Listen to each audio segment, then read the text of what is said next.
Una mañana, tras un sueño intranquilo, Gregorio Samsa se despertó convertido en un monstruoso insecto. Es quizás uno de los inicios más conocidos de la literatura. Corresponde, como casi todos saben, a la Metamorfosis, escrita por Kafka, o La Transformación, que es su título original. Buenos días, buenas tardes, buenas noches, según sea el momento en que me brindas unos minutos. Bienvenidos a este canal y gracias por continuar acompañándome a pesar de mi larga ausencia. El 2023 ha sido un año bastante estresante en el trabajo y no muy bueno para mi salud. Confío en que este año sea mucho mejor en todos los aspectos, para todos. Obviamente no subir videos no significa que no haya leído libros, escuchado canciones, visto películas y series que tengo unas ganas inmensas de compartir con ustedes. Una de las obras que leí el año pasado con mis estudiantes y que fue una experiencia muy interesante fue La Metamorfosis de Franz Kafka. No discutiré si el título más apropiado es La Metamorfosis o La Transformación. Eso lo dejo a quien desee ahondar en el tema. Lo que quiero brevemente es compartir una experiencia de lectura y lo que ésta me ha dejado. El autor. Kafka nació en Praga el 3 de julio de 1883 y falleció en Austria el 3 de junio de 1924. Hijo de una familia de comerciantes, disfrutaban de un buen nivel económico, tuvo la oportunidad de estudiar en buenas instituciones. Si se mira desde la superficie podríamos pensar, bueno, no tiene mucho de qué quejarse, pero si exploramos un poco más encontraremos una vida trágica. La relación con su padre no fue buena en ningún momento de su vida. Él era el hijo opuesto a lo que el señor Kafka hubiera deseado tener. Estudiando Derecho conoció a Max Brod, su mejor amigo, quien se dedicaría luego de la temprana muerte de Franz a dar a conocer su obra. Sin el incansable y fiel trabajo de Max Brod, no tendríamos el placer de leer muchas de las obras de Kafka, quien, considerando quizás que su obra no era de tanta valía, le pidió a su amigo quemar sus trabajos. Max, tan leal a Franz, no lo hizo. Una pequeña deslealtad. La relación con su padre. Franz fue el tercero de los hijos de Hermann Kafka. Los dos mayores fallecieron a muy temprana edad, dejando a Kafka por un tiempo como el único hijo. Luego nacieron sus tres hermanas menores, pero seguía siendo el único varón. Hermann Kafka gozaba de una buena posición económica gracias a su trabajo. Supongo que era de esas personas que dicen, lo que soy es gracias a mi esfuerzo, y también a su matrimonio. Fuerte, vigoroso, estricto, de carácter autoritario, esperaba, supongo, un hijo que fuera su digno sucesor, y Franz era de apariencia frágil, no muy fuerte físicamente e inclinado al arte. Para Hermann, el arte debía ser una debilidad más que una virtud. En sus cartas a su padre leemos, en cualquier caso éramos tan dispares y en esa disparidad tan peligrosos el uno para el otro, que si se hubiese podido hacer una especie de cálculo anticipado de cómo yo, el niño de tan lento desarrollo, y tú, el hombre hecho y derecho, íbamos a comportarnos recíprocamente, se habría podido suponer que tú me aplastarías simplemente de un pisotón, que no quedaría nada de mí. Sin embargo, no sucedió tal cosa.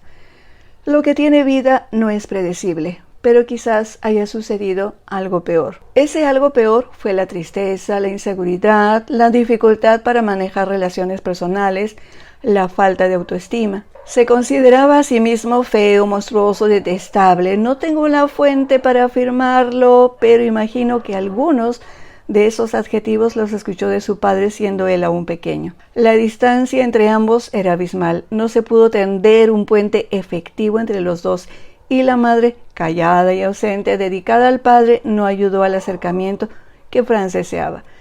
Nunca se casó, aunque estuvo muy cerca de hacerlo, porque no se sentía seguro de sí mismo, temía las relaciones largas, le tenía miedo al matrimonio. Llevó una vida un tanto desordenada, finalmente enfermó de tuberculosis, diagnosticado en 1917, y a pesar de que luchó con la enfermedad y tuvo apoyo de su familia y amigos, la enfermedad lo venció y falleció en 1924. La Metamorfosis fue publicada en 1915 y, como suele suceder con la mayoría de las obras maestras, no tuvo tanta aceptación y popularidad como sucede hoy. Es casi una lectura obligatoria. La obra de Kafka es considerada una de las obras más influyentes de la literatura universal, no solo del siglo XX. Su influencia ha sido reconocida de manera personal por muchos grandes escritores, entre ellos dos de mis más admirados, Borges y García Márquez. Y se considera que movimientos artísticos literarios como el realismo mágico han nacido bajo la influencia de Kafka. Quizás si el señor Hermann Kafka viviera, levantaría los hombros como quien dice, ¿a mí qué? Y seguiría pensando que el arte es una debilidad. Las obras de Kafka nos dejan un sentimiento de opresión, soledad, pérdida de la identidad, injusticia, tristeza. La primera vez y las tantas veces que he leído La Metamorfosis no dejan de sorprenderme las primeras líneas. Una mañana, tras un sueño intranquilo, Gregorio Samsa se despertó convertido en un monstruoso insecto. Bien podría ser el inicio de una novela de ciencia ficción, si el propósito del autor fuera explicarnos qué causó tan extraordinaria transformación. Y es la primera pregunta que surge cuando comenzamos a leer el relato. ¿Por qué pasó? ¿Qué provocó su transformación? Pero te lleva apenas un párrafo a entender que al autor no le importa responder tales preguntas. Y a medida que se avanza en la lectura, al lector termina por no importarle la respuesta. Me sorprendió cómo un suceso tan extraordinario deja de ser importante, pasa a ser secundario, se vuelve parte de la cotidianidad de la familia. Los padres y la hermana tampoco buscan el porqué. Pasada la primera impresión, no es curiosidad ni preocupación por Gregorio lo que domina sus sentimientos, es frustración. En el padre sumado a la ira, en la hermana sumado al cansancio, en la madre sumado a la tristeza.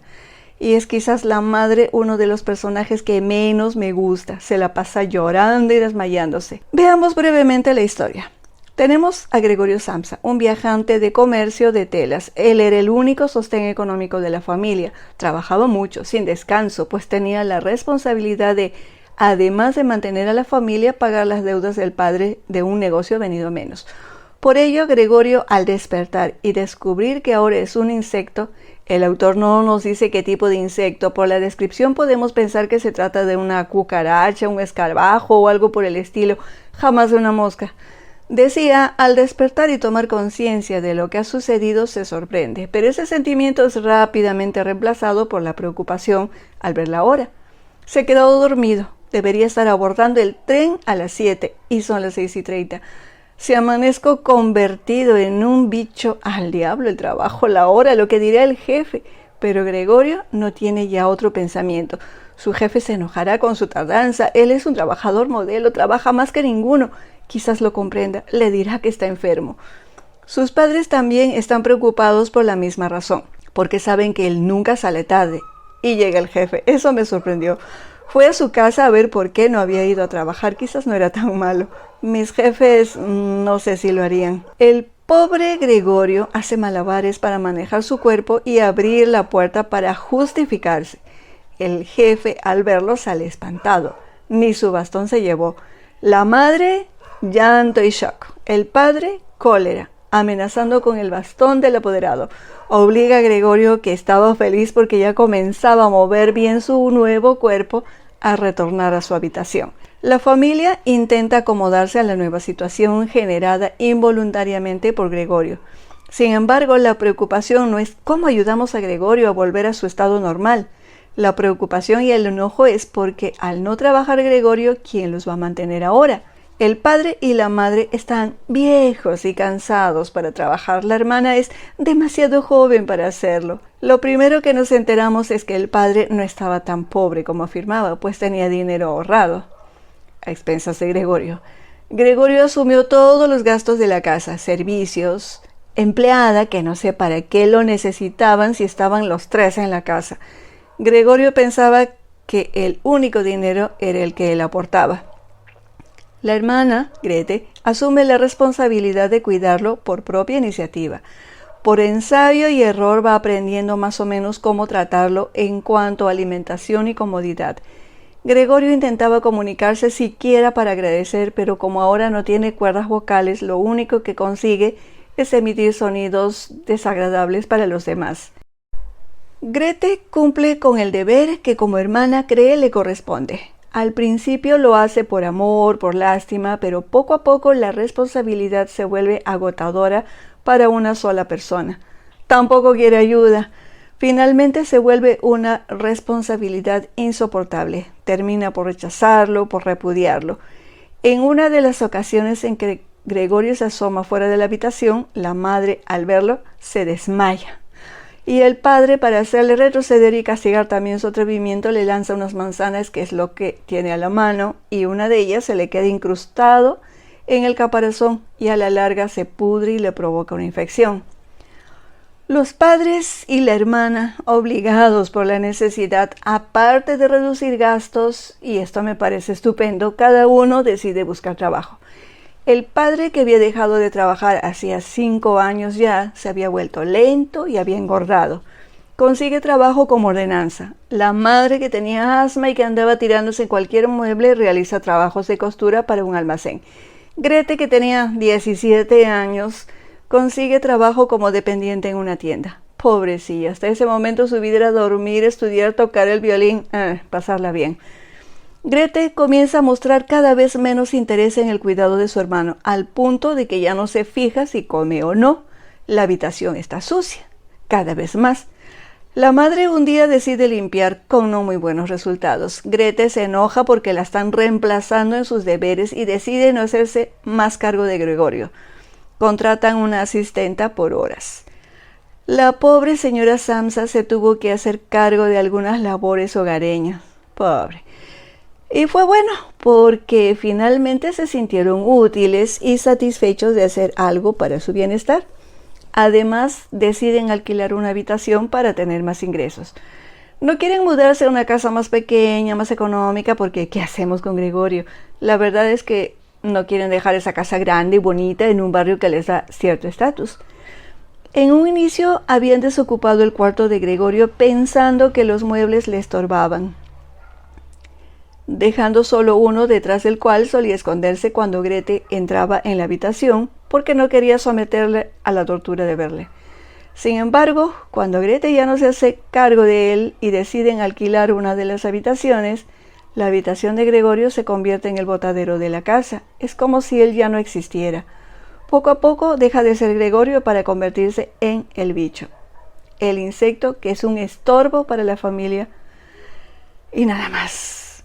Una noche en que Grete tocaba el violín y los inquilinos y la familia disfrutaban de la melodía, Gregorio se atrevió a salir, atraído por la belleza de la música.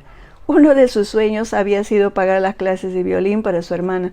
Lamentablemente los inquilinos lo ven, se asustan, se enojan, reclaman y se van, suceso que altera a la familia.